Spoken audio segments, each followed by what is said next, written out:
لوگ کہتے ہیں کہ سایہ تیرے پیکر کا نہ تھا، لوگ کہتے ہیں کہ سایہ تیرے پیکر کا نہ تھا، میں کہتا ہوں جہاں بھر پہ سایہ تیرا۔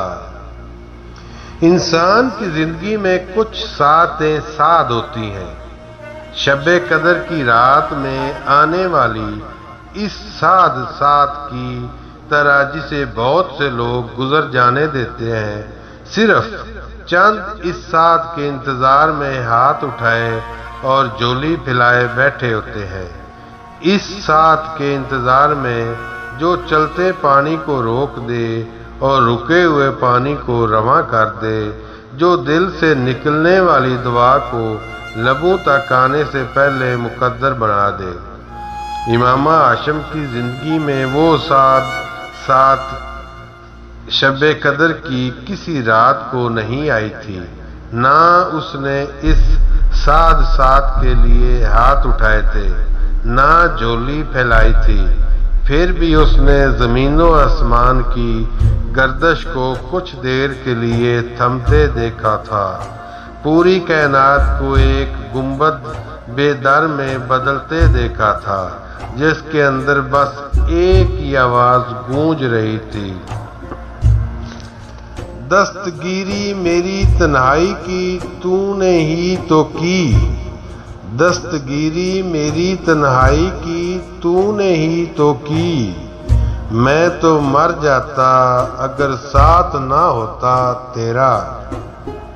وہ اندھیروں سے بھی دورانہ گزر جاتے ہیں، وہ اندھیروں سے بھی دورانہ گزر جاتے ہیں، جن کے ماتھے پہ چمکتا ہے ستارہ تیرا۔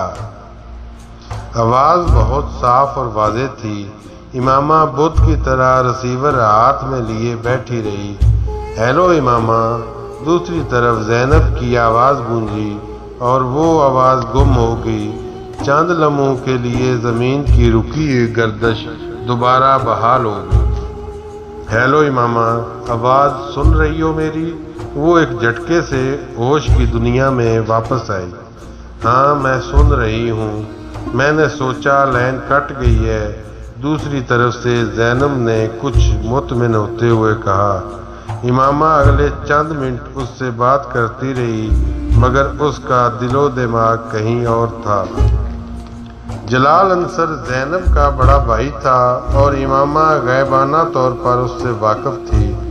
زینب اس کی کلاس فیلو تھی اور اس سے امامہ کا تعارف وہیں میڈیکل کالج میں ہوا۔ چند ماہ میں ہی یہ تعارف اچھی خاصی دوستی میں بدل گیا۔ اس تعارف میں اسے پتہ چلا کہ وہ لوگ 4 بہن بھائی تھے۔ جلال سب سے بڑا تھا اور ہاؤس جاب کر رہا تھا۔ زینب کے والد واپڈا میں انجینئر تھے اور ان کا گھرانہ خاصا مذہبی تھا۔ اسلام آباد سے واپسی پر اس نے زینب سے نعت پڑھنے والے اس شخص کے بارے میں پوچھا تھا۔ زینب، اس رات میں نے تمہیں فون کیا تو کوئی نعت پڑھ رہا تھا، وہ کون تھا؟ اس نے اپنے لہجے کو حتی الامکان نارمل رکھتے ہوئے کہا۔ وہ جلال بھائی تھے۔ ایک مقابلہ میں حصہ لینے کے لیے وہ نعت یاد کر رہے تھے۔ فون کوریڈور میں ہے اور ان کے کمرے کا دروازہ کھلا ہوا تھا، اس لیے آواز تم تک پہنچ گئی، زینب نے تفصیل سے بتایا۔ بہت اچھی آواز ہے ان کی۔ ہاں، آواز تو بہت اچھی ہے ان کی۔ قرات تو نعت سے بھی زیادہ خوبصورت کرتے ہیں۔ بہت سے مقابلوں میں انعام بھی لے چکے ہیں۔ ابھی بھی کالج میں ایک مقابلہ ہونے والا ہے، تم اس میں بھی انہیں سننا۔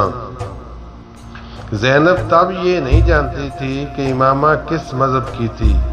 وہ جس طرح پردے کا خیال رکھتی، زینب کا خیال تھا وہ کسی مذہبی گھرانے سے تعلق رکھتی ہے۔ خود زینب بھی خاصے مذہبی گھرانے سے تعلق رکھتی تھی اور چادر اوڑھا کرتی تھی۔ 2-3 دن کے بعد امامہ جلال انصر کی نعت سننے کے لیے اپنی فرینڈز کو بغیر کلاس کہ بنکر کے کلاسز کر کے نعتوں کے اس مقابلے میں چلی گئی۔ جلال انصر کو اس دن پہلی بار اس نے دیکھا تھا۔ کمپیر نے جلال انصر کا نام پکارا اور امامہ نے تیز ہوتی ہوئی دھڑکنوں کے ساتھ زینب سے مشابہت رکھنے والے عام سی شکل و صورت اور داڑھی والے ایک 24-25 سالہ لڑکے کو اسٹیج پر چڑھتے دیکھا۔ اسٹیج پر سیڑھیاں چڑھنے سے لے کر روسٹرم کے پیچھے آ کر کھڑے ہونے تک امامہ نے ایک بار بھی اپنی نظر جلال انصر کے چہرے سے نہیں ہٹائی۔ اس نے اسے سینے پر ہاتھ باندھتے اور آنکھیں بند کرتے دیکھا۔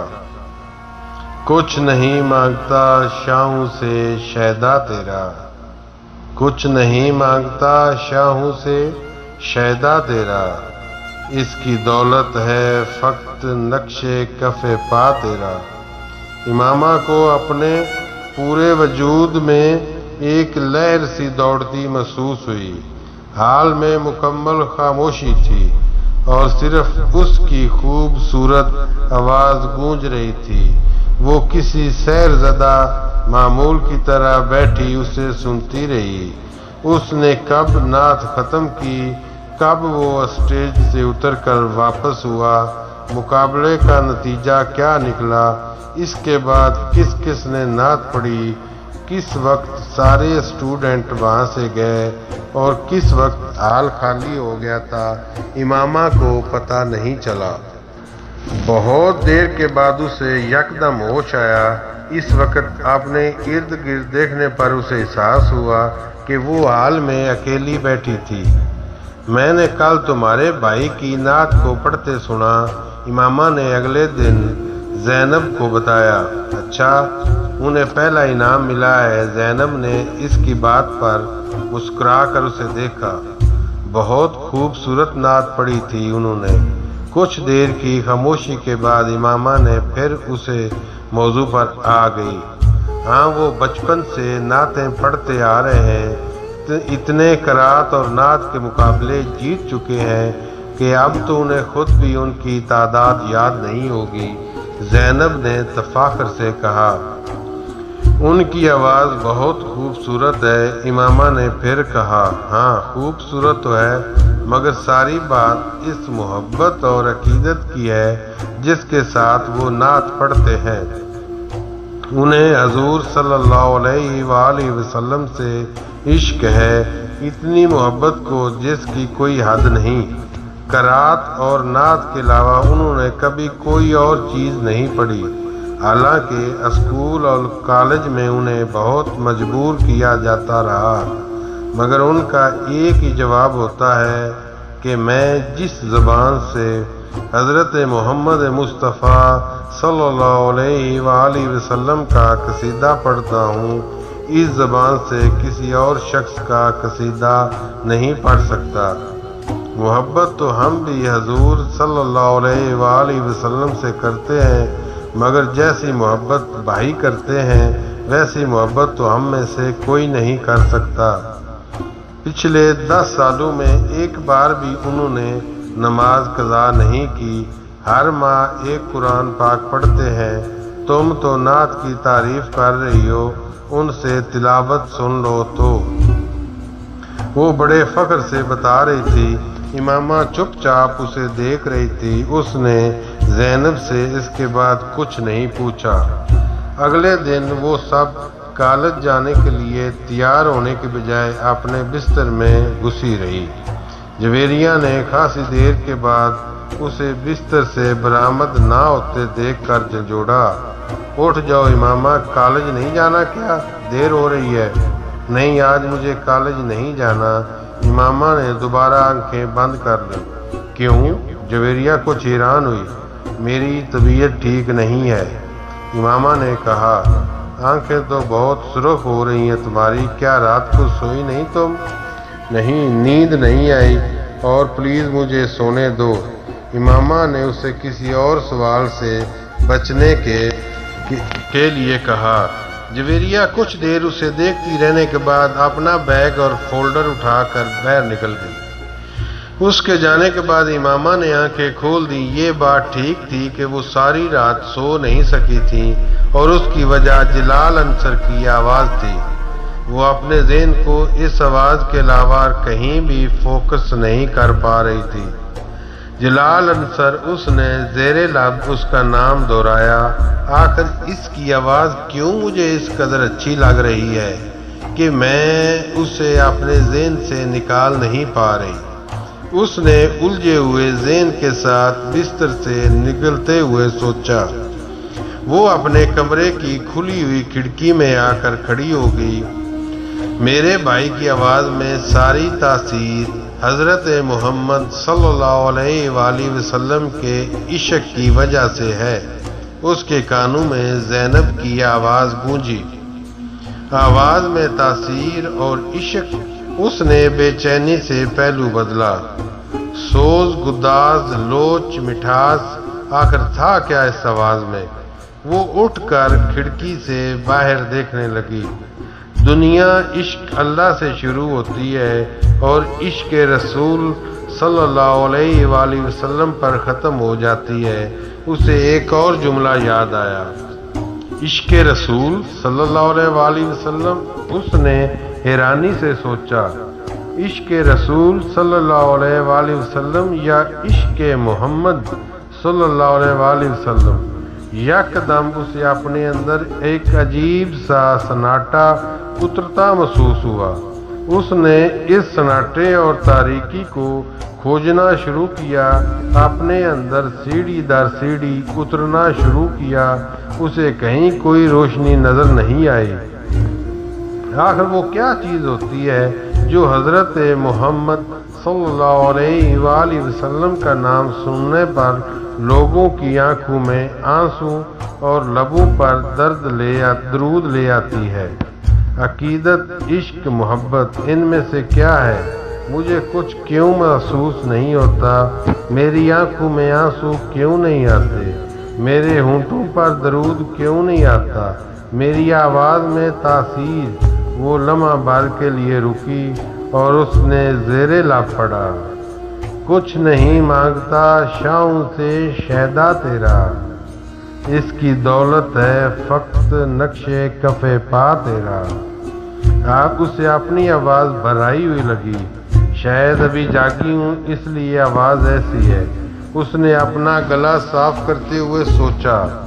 اس نے ایک بار پھر پڑھنا شروع کیا، کچھ نہیں مانگتا۔ وہ ایک بار پھر رک گئی۔ اس بار اس کی آواز میں لرزش تھی۔ اس نے دوبارہ پڑھنا شروع کیا، کچھ نہیں مانگتا شاہوں سے شیدا تیرا۔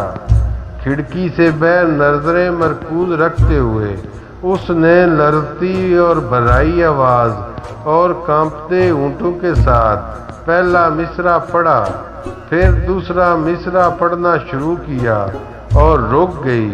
کھڑکی سے باہر خلا میں گھورتے ہوئے ایک بار پھر جلال انصر کی آواز اپنے کانوں میں اترتی ہوئی محسوس کر رہی تھی۔ بلند صاف آواز اور دل میں اتر جانے والی مقدس آواز۔ اسے اپنے گالوں پر نمی محسوس ہوئی۔ یکدم وہ ہوش و حواس میں آئی اور پتہ چلا کہ وہ رو رہی تھی۔ کچھ دیر جیسے بے یقینی کے عالم میں وہ اپنے دونوں ہاتھوں کی انگلیاں دونوں آنکھوں پر رکھے دم بخود کھڑی رہی۔ اس نے اپنے آپ کو بے بسی کی انتہا پر پایا۔ آنکھوں پر ہاتھ رکھے وہ آہستہ آہستہ گھٹنوں کے بل وہیں زمین پر بیٹھ گئی اور اس نے پھوٹ پھوٹ کر رونا شروع کر دیا۔ انسان کے لیے سب سے مشکل مرحلہ وہ ہوتا ہے جب اس کا دل کسی چیز کی گواہی دے رہا ہو مگر اس کی زبان خاموش، جب اس کا دماغ چلا چلا کر کسی چیز کی صداقت کا اقرار کر رہا ہو مگر اس کے ہونٹ ساکت ہوں۔ امامہ ہاشم کی بھی اپنی زندگی اسی مرحلے پر آ پہنچی تھی۔ جو فیصلہ وہ پچھلے 2-3 سالوں سے نہیں کر پا رہی تھی وہ فیصلہ ایک آواز نے چند دنوں میں کروا دیا تھا۔